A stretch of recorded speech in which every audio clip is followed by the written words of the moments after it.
8월 31일 수요일 데살로니가 후서 3장 1절로 18절 말씀. 끝으로 형제들아, 너희는 우리를 위하여 기도하기를 주의 말씀이 너희 가운데서와 같이 퍼져나가 영광스럽게 되고, 또한 우리를 부당하고 악한 사람들에게서 건지시옵소서 하라. 믿음은 모든 사람의 것이 아니니라. 주는 미쁘사 너희를 굳건하게 하시고 악한 자에게서 지키시리라. 너희에 대하여는 우리가 명한 것을 너희가 행하고 또 행할 줄을 우리가 주 안에서 확신하노니, 주께서 너희 마음을 인도하여 하느님의 사랑과 그리스도의 인내에 들어가게 하시기를 원하노라. 형제들아, 우리 주 예수 그리스도의 이름으로 너희를 명하노니, 게으르게 행하고 우리에게서 받은 전통대로 행하지 아니하는 모든 형제에게서 떠나라. 어떻게 우리를 본받아야 할지를 너희가 스스로 아나니, 우리가 너희 가운데서 무질서하게 행하지 아니하며 누구에게서든지 음식을 값없이 먹지 말고 오직 수고하고 애써 주야로 일함은 너희 아무에게도 폐를 끼치지 아니하려 함이니, 우리에게 권리가 없는 것이 아니요 오직 스스로 너희에게 본을 보여 우리를 본받게 하려 함이니라. 우리가 너희와 함께 있을 때에도 너희에게 명하기를 누구든지 일하기 싫어하거든 먹지도 말게 하라 하였더니, 우리가 들은즉 너희 가운데 게으르게 행하여 도무지 일하지 아니하고 일을 만들기만 하는 자들이 있다 하니, 이런 자들에게 우리가 명하고 주 예수 그리스도 안에서 권하기를 조용히 일하여 자기 양식을 먹으라 하노라. 형제들아, 너희는 선을 행하다가 낙심하지 말라. 누가 이 편지에 한 우리 말을 순종하지 아니하거든 그 사람을 지목하여 사귀지 말고 그로 하여금 부끄럽게 하라. 그러나 원수와 같이 생각하지 말고 형제같이 권면하라. 평강의 주께서 친히 때마다 일마다 너희에게 평강을 주시고 주께서 너희 모든 사람과 함께 하시기를 원하노라. 나 바울은 친필로 문안하노니 이는 편지마다 표시로서 이렇게 쓰노라. 우리 주 예수 그리스도의 은혜가 너희 무리에게 있을지어다. 자, 게으름에 대한 경고. 바울은 박해와 재림에 관한 오해에 이어서 게으름의 문제를 다룹니다. 게으른 자들은 조용히 일하며 자기 양식을 먹어야 하고, 이들이 돌이키지 않으면 공동체가 권면해야 합니다. 하나님은 어떤 분입니까? 3절로 5절. 신실하신 분이기에 언제나 위태로운 우리를 굳세게 하시고 악한 세력의 위협과 죄의 유혹 앞에 연약한 우리를 지키십니다. 하지만 거기서 그치지 않으시고 우리가 하느님처럼 사랑하고 예수님처럼 인내하는 사람이 되도록 훈련하고 있으십니다. 바울은 이런 하느님을 믿는 시선으로 데살로니가 교회를 바라보았기에 어려운 일도 그들이 잘 따르리라 확신하며 명령할 수 있었습니다. 신실하신 하느님의 돌보심 아래서 우리는 안전할 뿐만 아니라 성숙하고 강인해집니다. 우리에게 주시는 교훈은 무엇입니까? 1절로 2절. 복음을 전하는 사람들을 위해서 기도해야 합니다. 지금도 많은 선교사가 적박한 환경에서 때로는 무시당하고 때로는 위협받으며 복음을 전하고 있습니다. 최전선에 있는 그들에게 기도의 지원이 절실합니다. 선교사들이 부당하고 악한 세력에게 해를 당하지 않도록 그들을 통해 복음이 거침없이 질주하며 사람들에게 찬사를 받도록 기도합시다. 누군가 말씀에 불순종하고 공동체에 폐를 끼치면 적절히 징계해야 합니다. 필요하면 공개적으로 그의 죄를 지적할 수도 있고 모임과 교제에 참여하지 못하도록 조치할 수도 있습니다. 다만 그를 원수로 여겨선 안 됩니다. 그는 여전히 우리의 형제 자매입니다. 말씀을 전하는 사람은 자기의 권리보다 말씀을 듣는 이의 유익을 먼저 생각해야 합니다. 말씀을 가르치는 사람이 그 대가를 받는 것이 마땅하지만 바울은 그 권리를 포기한 채 다른 일을 하며 수입을 얻었습니다. 바울이 교회로부터 사례를 받았다면 일하지 않고 공동체의 호의에만 의존하는 사람들의 게으름이 더 심해졌을 것입니다. 10절로 12절. 데살로니가 교인 중 일부는 일할 수 있음에도 하지 않았습니다. 예수님의 재림이 임박했다는 착각이나 노동을 하찮게 여기는 그릇된 생각 때문에 그랬을 것입니다. 그들은 자기의 생계 부담을 다른 이에게 떠넘기고는 남는 시간에 여기저기 다니면서 교회에 문제만 일으켰습니다. 이에 바울은 조용히 일하여 자기 양식을 먹으라고 하며 일상생활에서부터 성실하게 살아가라고 엄중히 명했습니다. 주여, 부지런히 수고하여 일상을 부유하게 공동체를 유익하게 하는 사람이 되게 하소서. 네. 게으르지 말아야죠. 게으름은 뭐 죄죠. 뭐 지옥 갈 죄는 아닌데 모든 사람들을 힘들게 하고 하느님의 영광을 가리는 죄가 됩니다. 바울 사도는 주님의 날에 대한 데살로니가 교회 성도들의 오해를 바로잡았습니다. 종말이 벌써 왔대 하면서 막 우왕좌왕했던 데살로니가 교회에게 제대로 된 종말의 예언을 전해 주셨죠. 자, 예수님 언제 오실 건가? 아무도 모른다. 그러나 도적같이 오실 것이다. 준비된 자들에게는 구원의 날이고 준비되지 못한 자들에게는 심판의 날이다. 그날은 곧 온다. 그러니 깨어 준비하라. 그렇게 말씀을 하셨는데, 하나님을 기쁘시게 하는 성도의 거룩한 삶이 무엇인가? 이것이 결국은 예수님의 재림을 준비하는 삶이 아닌가? 이것이 결국 신앙생활 아닌가? 생각이 됩니다. 공동체의 질서를 파괴하고 권위에 복종하지 않는 사람들이 또 있었던 것 같아요. 이들이 누구냐?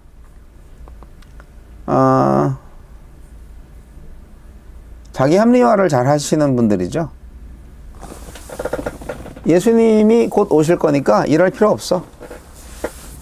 일하기 싫어하는 거를 그런 식으로 갖다 붙이는 거죠. 교회 문제를 많이 일으킨 사람들. 네.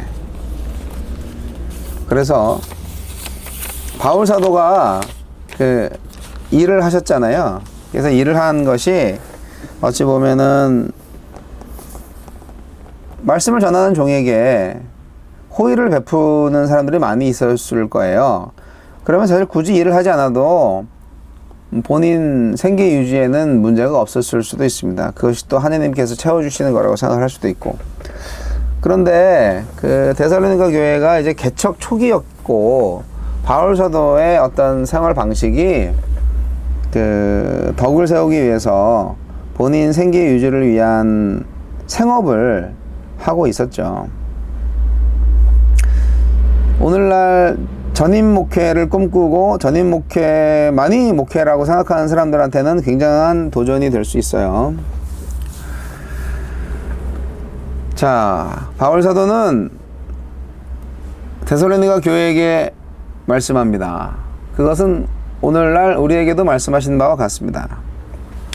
여러분, 구원을 어떻게 얻을 수 있습니까? 우리가 믿음을 통해서 믿음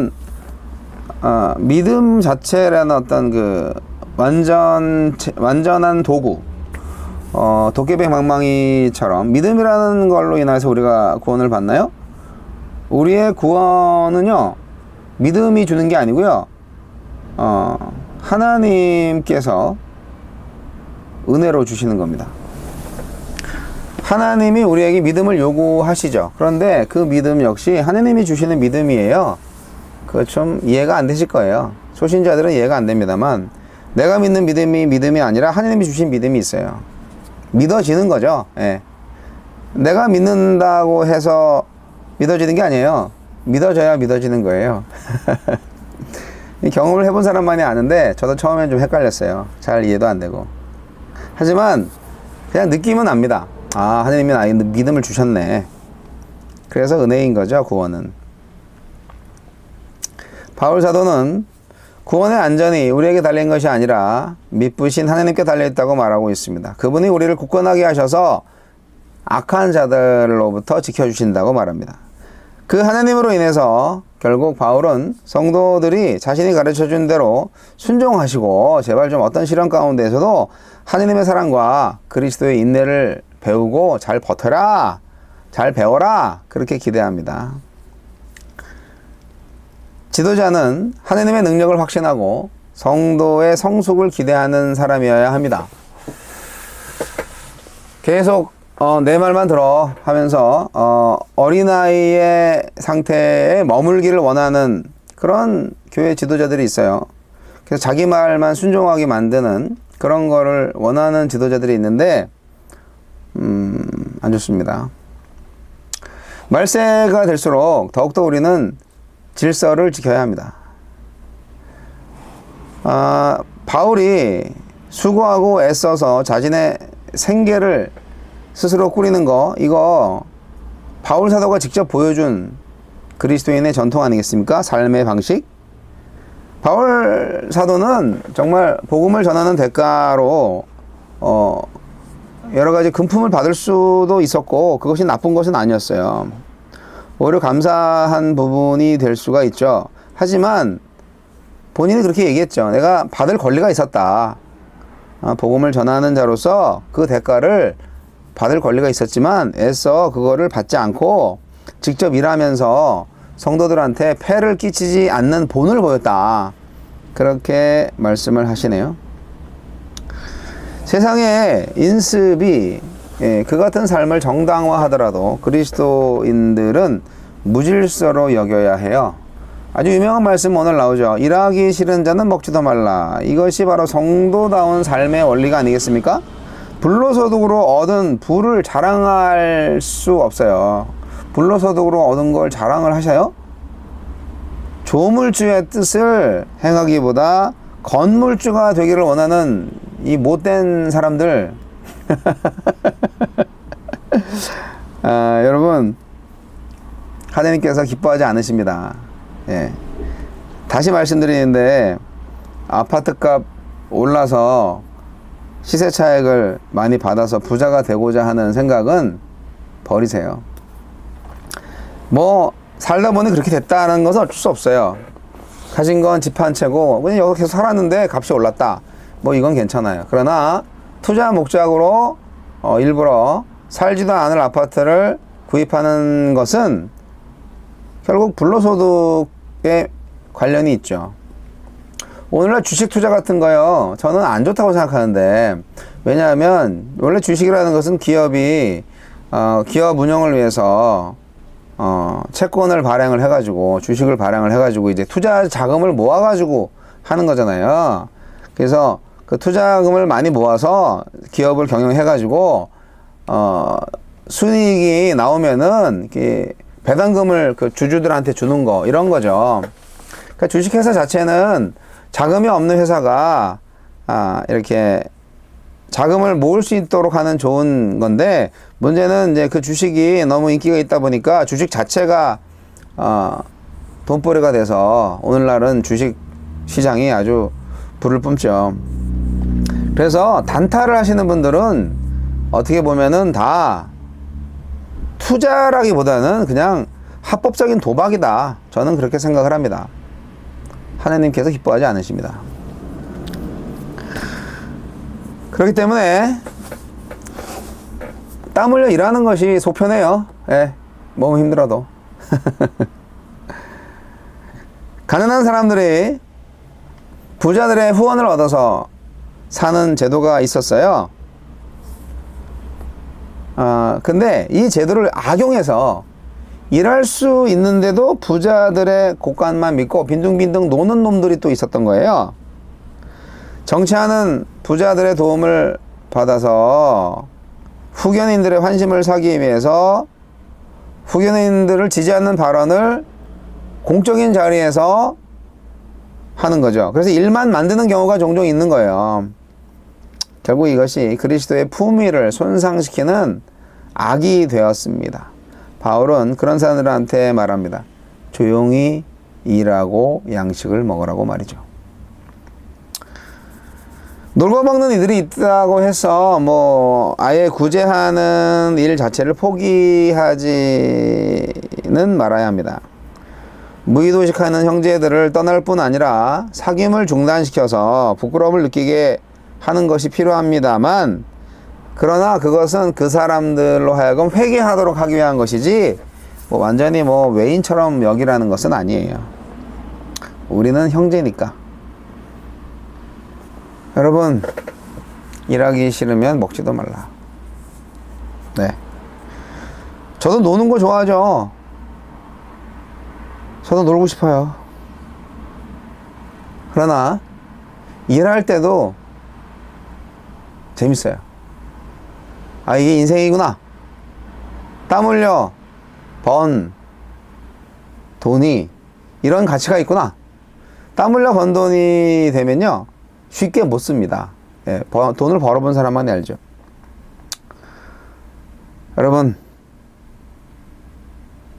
성실히 종말을 준비합시다. 게으르면 안 돼요. 종말을 준비하는 삶 역시 오늘 하루 성실하게 일하는 겁니다. 하나님께서 우리를 구원하실 것입니다.